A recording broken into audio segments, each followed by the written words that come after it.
Fernando Haddad nomeou o ex-governador de Minas Gerais, Fernando Pimentel, para a presidência da Estatel Engea, ligada à Fazenda.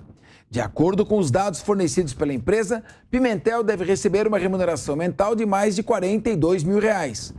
Pimentel é conhecido no PT. Em outras oportunidades, acabou envolvido em acusações de corrupção. Uma delas foi a Operação Acrônimo, que investigava um esquema de lavagem de dinheiro envolvendo colaboradores de campanha do então governador.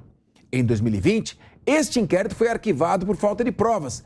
E em 2022, o ex-governador foi candidato a deputado federal por Minas Gerais, mas não conseguiu se eleger. Uma outra questão seria a validade da lei das estatais, que proíbe a participação de pessoas que participaram de campanhas eleitorais em postos de comando de empresas, como a Engea. Porém, esse trecho da lei está suspenso por uma liminar do ministro do Supremo Tribunal Federal, Ricardo Lewandowski. Eu vou começar com a Dani Alves. Ô Dani, a lei das estatais era uma lei que procurava impedir que políticos, sem que obedecesse uma quarentena, ocupassem cargos de direção em estatais. Não proíbe propriamente a indicação política, mas não indicação de políticos, mas uma indicação política. Por essa razão, o que você acha, Dani? A suspensão dessa lei não é mais um retrocesso em relação à gestão do presidente Temer? Sem dúvida nenhuma, Capês. É um grande retrocesso, eu diria, tá? Alguns falam o seguinte, né, principalmente a esquerda que pleiteou essa questão da lei das estatais. Eles falam o seguinte, bom, mas não podem criminalizar a política, os políticos. Vocês estão querendo dizer que todos os políticos são ladrões? Bom, a lei das estatais, ela foi construída utilizando como base, não é, além de várias reuniões e audiências públicas, utilizando como base casos de corrupção que ocorreram aqui no país. E, a partir disso, se colocaram vários instrumentos que possibilitariam, né, a prevenção da corrupção no nosso país, mas especialmente, claro, nesse caso, nas estatais. Né? E esse é um ponto importante. E qual era o argumento ali que foi utilizado também? Bom, nós não estamos querendo criminalizar a política ou os políticos, mas a partir dos cases que nós analisamos, nós precisamos implementar medidas de prevenção, porque é muito mais fácil prevenir do que depois ter que investigar e aí culpar, não é? E depois conseguir fazer com que cada um pague por processos de corrupção. A gente sabe que não é fácil você conseguir efetivamente provar todos esses processos e depois você consegue provar e depois tem vários outros caminhos que se pode utilizar e que a pessoa acaba ficando solta também, não é? Ao final de tudo. Então, com base nisso, se deveria levar em consideração todo o trabalho que foi feito no Congresso de muitos estudos, não é? Levantamento de dados para chegar até a lei das estatais, porque isso não foi tirado da cabeça de uma só pessoa, não. Isso foi debatido no Congresso Nacional. E isso precisa ser respeitado, porque ali é um momento em que se legisla, não é? É verdadeiramente a casa do povo. Então, se o presidente, não é, e os partidos de esquerda não estão conseguindo respeitar nem o que já foi tramitado, já foi estudado, já foi aprovado como lei dentro do Congresso Nacional, vão respeitar o quê? Não é? Essa é a grande questão. Portanto, Capês, eu vejo sim, é um grande retrocesso no combate à corrupção do nosso país. Alessandro Negão, o que você acha que a população mais humilde que está acompanhando, vendo isso, que recado que ela recebe quando uma lei aprovada para proibir que apadrinhados políticos ocupem cargos técnicos de direção, ela acaba sendo desobedecida, o governo investe contra ela, consegue uma liminar no Supremo Tribunal Federal, nomeia com inobservância disso. Como é que você acha que recado que a população apreende disso tudo? O recado é para que lei? Né? Para que lei? Se a gente tem um jeitinho, se a gente tem uma vírgula, para que a lei? É óbvio que a gente já esperava por isso, todo mundo já esperava, até aquele cara que era mais otimista em relação ao governo do presidente Lula, já esperava que esse tipo de coisa fosse acontecer. O que a gente não imaginava é que fosse tão rápido. Exatamente.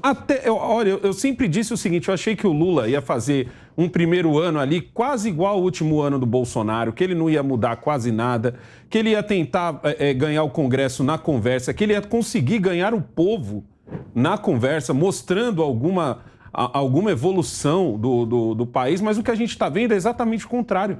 A impressão que dá é que a gente voltou no tempo, só que com a diferença de que hoje, tirando a Jovem Pan, para o resto da mídia, isso é tudo normal. É super normal quebrar a lei das estatais, é super normal trazer um chegado político para colocar ele numa estatal, é super normal tudo que a gente está vendo ocorrer à nossa volta. Não dá para entender e não dá para ver para que lado vai o Brasil. Porque assim, gente, é sempre bom lembrar, 100 dias de governo já. Eu que sou um cara pessimista, ainda dava para o Lula um ano. Que eu falava, não, no primeiro ano ele não vai quase mexer em nada, ele vai começar a fazer no segundo ano. A Dani é prova disso. A gente chegou a conversar sobre isso. Mas a gente está vendo que ele está com o pé no acelerador rumo à Argentina. Meu querido Rodolfo Maris, e legal. Agora, é legal nomear os amigos? Como é que fica essa questão? Uma chamada oral para vocês aqui da mesa e para o povo que está em casa também. Vamos começar assim. Quem é a presidente do BRICS? Dilma. Beleza. Quem é do BNDES? Mercadante. Quem é da Petrobras? É o... Opa. Agora fugiu o nome. Fugiu o nome? Ixi. Eu vou deixar para vocês responderem, não, tá? Vamos lá. Vamos lá. Valendo 10 pontos. E agora da Engeia? Fernando Pimentel. Qual é o modo operante que nós estamos surpresos aqui? Você está surpreso com o quê? A gente não tem que se surpreender com nada. O Negão falou bem, para que existem as leis? Se as leis são quebradas ao esmo por eles, cara. A gente está aqui perplexo com as coisas que estão acontecendo, porque nós achávamos mesmo, de fato, que o Lula seria diferente. E o que a gente está vendo é essa brincadeira de mau gosto de colocar os ex-colegas, né? Ex não, porque são muito amigos, na verdade. Super amigos. O Pimentel, no caso, ele não conseguiu o voto suficiente para se eleger agora nas últimas eleições como deputado federal. Mas olha só, ele não ficou sem cargo. Que bacana, né? Qual é a bagatela do salário dele lá que vai ser paga por nós? Fala para mim. 42 mil. Quanto que a Dilma tá ganhando lá no BRICS? Mais de 300 mil. Pois é. Quanto que o Mercadante está ganhando no BNDES? Você já tem aí a resposta? Prates. Grande Prates, que está ganhando uma bagatela de quase 100 mil reais lá. Ou seja, é uma brincadeira, Capês, que a gente está fazendo aqui, que parece uma brincadeira de mau gosto, né? Mas isso é um retrato do Brasil. E fica a pergunta, para que a lei? Minha querida Carol Curimbaba, o Jean Paul Prats, a que se referiu aqui o nosso querido Rodolfo Maris, renunciou ao cargo de senador para ocupar a presidência da Petrobras. Essas indicações políticas, como, por exemplo, desse ex-governador Fernando Pimentel, elas não criam uma sensação ruim para a população e influenciam também, acabam influenciando em todo esse pessimismo que ocorre, que ninguém quer ter. Pessimismo. Nós queremos acreditar no país, precisamos acreditar no país. Mas esse início do governo não começa a mandar algumas mensagens erradas para a população? Exatamente, Capês. E não só as indicações políticas nessas empresas estatais, mas também nos ministérios. Se a gente observar a composição dos ministérios nessa gestão Lula, comparando com as outras tinham pessoas até mais competentes, que podiam falar, dar ideias novas, por mais que fossem boas ou ruins, enfim. Agora, parece que o Lula colocou gente só para ele poder ser um grande líder, nem vou falar a palavra ditador, que é meio pesado, mas ele poder tocar do jeito que ele quer. E as empresas estatais estão indo para o mesmo rumo. Queria contar uma história rapidíssima aqui, pessoal, que eu tenho um relacionamento pessoal aí com o Pimentel.